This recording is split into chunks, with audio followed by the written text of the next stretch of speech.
This is the Retirement Key Podcast with Abe Abich, founder of Abich Financial Services.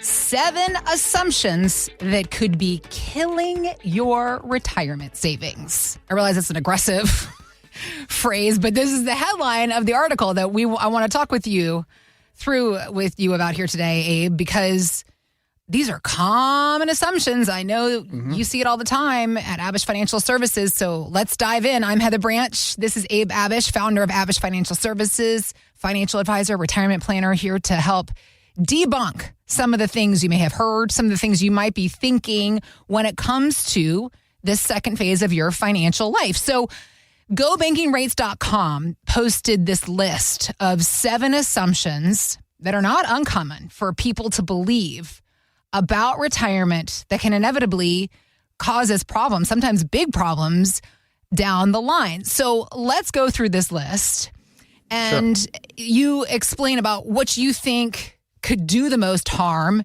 and also, just give us overall insight about how to avoid making mistakes with assumptions like these.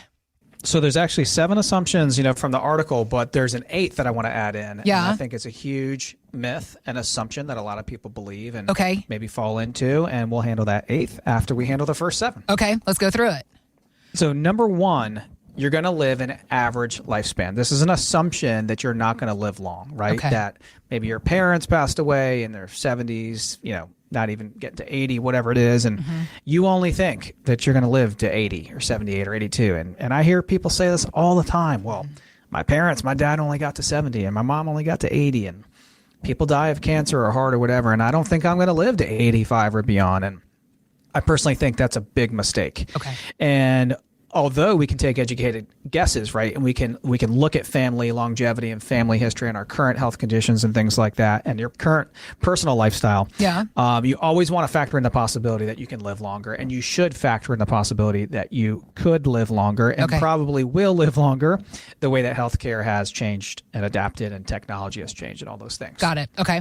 All right. So that's assumption number 1. That can be a real problem. If you only think you're going to live to 80, 85 and you end up living longer and the money's gone or substantially reduced, that could be a big problem, all because you didn't think you'd live as long as you would. All right, so we should be assuming longevity then. All right, that's number 1. What's number 2 here? I believe so. Yep, okay. I believe so. You will remain healthy. That's kind of like the opposite perspective of the first one. Or maybe it is that you don't think you're ever going to have a healthcare event, right? You never think you're going to have a heart attack, cancer, stroke. And especially for women, even more than men, women live longer than men on average by a handful of years. And so healthcare, if you have a healthcare event, long-term care is not covered by Medicare. That type of event where you need care, you need assistance for several years at least, can typically wipe out a large chunk of your nest egg. So, whether that be $200,000 or $300,000, sometimes $500,000 or $600,000 a person, do you have that built into your nest egg to pay for that type of care? And are you planning to live long and essentially planning to get sick, because it's probably going to happen? Right. The longer you live, the more likely it has to. And I've heard somebody say this, and I know this is morbid. However, I heard somebody point out once that death is not the worst thing that can happen in some cases. If somebody has a terrible stroke and is incapacitated and lives for 10 years, what that can do financially to a family could almost be worse. Yeah. Could almost be worse. So you really got to be proactive. Yep. Number 3 assumption is that expenses will decrease in retirement. Oh, I've got all the things done that I want to do in retirement. Like I've already traveled and all these things. That's a bunch of baloney for a lot of people. Your expenses will probably not decrease. If anything, don't you want them to increase your first 10 to 15 years of retirement? Why? Yeah. You want to be able to get out there and travel and spend and spoil your grandkids and travel to Italy and take those cruises and do everything you want to do in terms of spending money and enjoying your life. And so that first 10 years, especially of retirement, your go-go years, is where you want the most income coming in, the most cash flow, which means probably the biggest debits, the biggest subtractions from your portfolio. That's okay. It's why you saved it. But to think you're going to be heading into retirement where your expenses will decrease, I think is a big mistake. Now, could they decrease at some time? Yeah, probably in your slow-go years, right? Okay. You got your go-go years, income's going up, spending's going up. That might flatten out or maybe even go down for a time period. You're like, hey, I'm in my 80s, I'm still alive. I'm healthy, but I'm on the recliner a lot more. Yeah. I'm not traveling and doing what I was doing in my 60s and 70s. Yeah. So your expenses might go down a little bit then, but then they could increase again in your later years for a healthcare event. Okay. Number 4, markets will remain consistent. In other words, if you're factoring in this to me, I laughed when I read this because I was like, well, this list might have been made a few years back because I don't know anybody that's expecting a consistent market lately. Especially throughout the year. I mean, you got ups and downs, and typically every 3 or 4 years the markets go up, then we have a correction. We've been on an incredible bull run. Markets remain consistent over a long period of time. Got it, yeah. But usually not from year to year. No one can predict that. Yeah. So to factor in or to price in that you're going to get this consistent, steady return, like every year you're going to get a 7% return every single year for the rest of your life, I think is a problem. And even if you're in a balanced portfolio, I mean, what happens if the markets take a dive? So you're in your go-go years, you want to spend, you want to travel, the markets are down by 20%. Mm-hmm. Do you have a plan in place to continue everything you want to do in retirement, or would you have to cut back? Would you have to cancel those trips? Would you be in a position where you couldn't book those trips and spend money? Right. Because your portfolio's lost 20%. That's not the way I want to live retirement. Mm-hmm. I don't want to live a retirement dictated based on what the markets are doing. Right. Number 5, inflation will remain low. Well, over the last 5 years, inflation hasn't been low. I mean, we hit 40-year high inflation back in the top of 2022. Mm-hmm. You got to factor in rising costs for healthcare, for all kinds of things into your retirement projections to make sure your income is increasing with inflation over the years. And we do that in our income plans and roadmaps. We show the cost of living going up typically by between 2 and 3% per year. Mm-hmm. So in the income plan, our clients can see, well, okay, my income's keeping up. It's keeping up. It's still there. It's keeping up with inflation. Mm-hmm. So don't believe or factor in that inflation will remain low. In fact, it could easily go up for a lot of different reasons. Number 6, you'll be able to go back to work. I've heard this before. It's a big assumption that people have. I think it's a myth. I think it's a fallacy. I think it's a problem to think that you could go back to work because you might not be able to get rehired again. Right.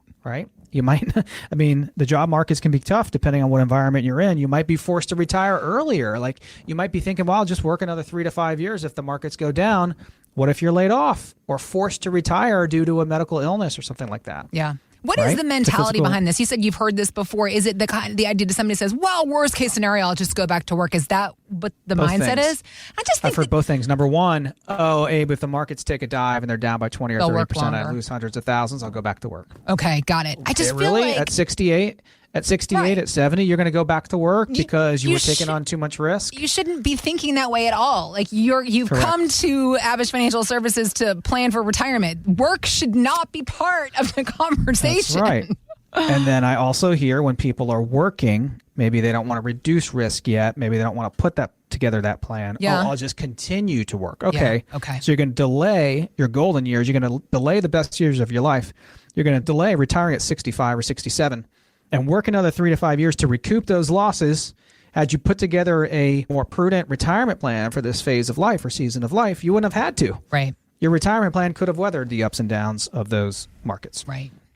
Number 7, you'll receive an inheritance. This is like playing the lottery to me. And it's sad, but some people will come in and say, I don't care too much about how much money I've saved because my parents or grandparents or my rich aunt is going to pass me on $2 or $3 million, and that's what I'm banking on.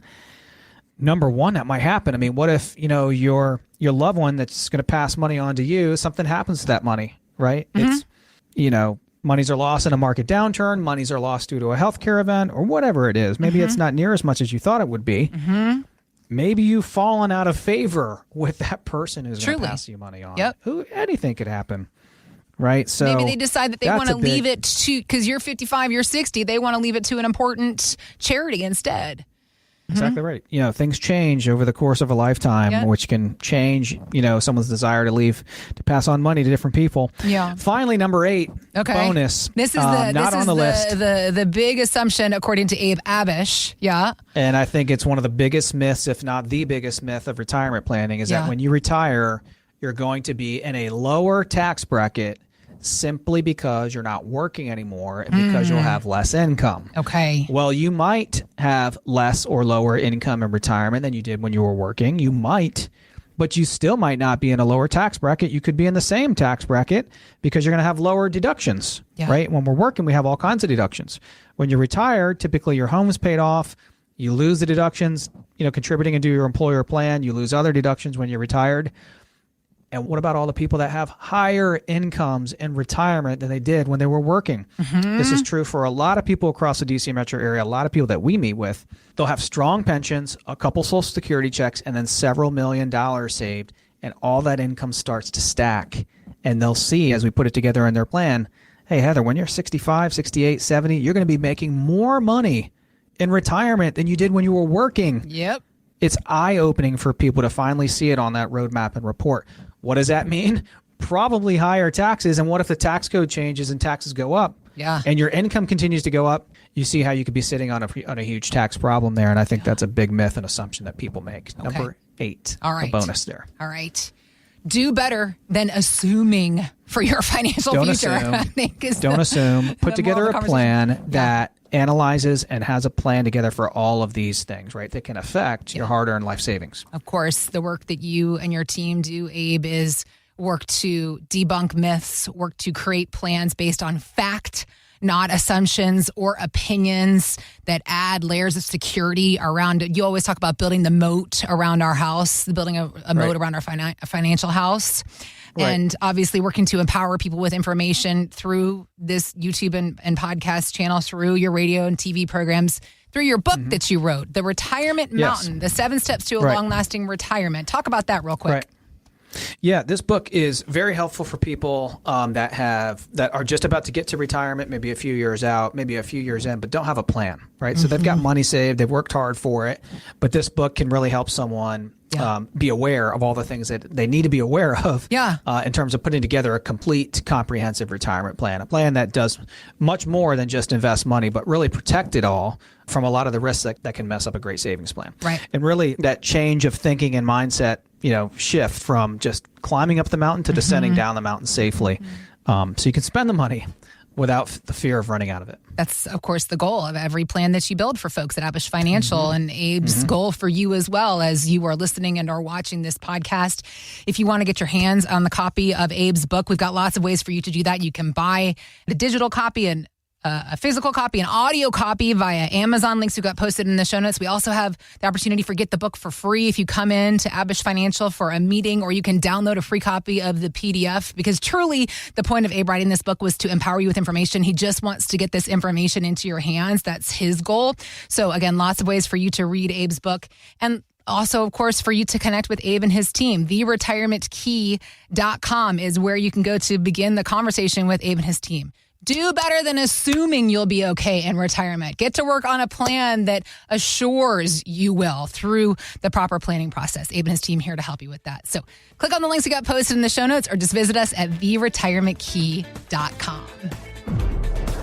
Thanks for listening to the Retirement Key Podcast with Abe Abich. To learn more about Abish Financial Services, visit TheRetirementKey.com. And join Abe for his radio show, The Retirement Key, Saturdays at 8 a.m. and 2 p.m. and Sundays at 8 a.m., 2 p.m., and 5 p.m. Abish Financial Wealth Management is a registered investment advisor with the SEC. Registration as an investment advisor does not imply a certain level of skill or training, and the content of this communication has not been approved or verified by the United States Securities and Exchange Commission or by any state securities authority. The information contained in this material is intended to provide general information about Abish Financial Wealth Management and its services. It is not intended to offer investment advice. Investment advice will only be given after a client engages our services by executing the appropriate investment services agreement. Information regarding investment products and services are provided solely to read about our investment philosophy and our strategies.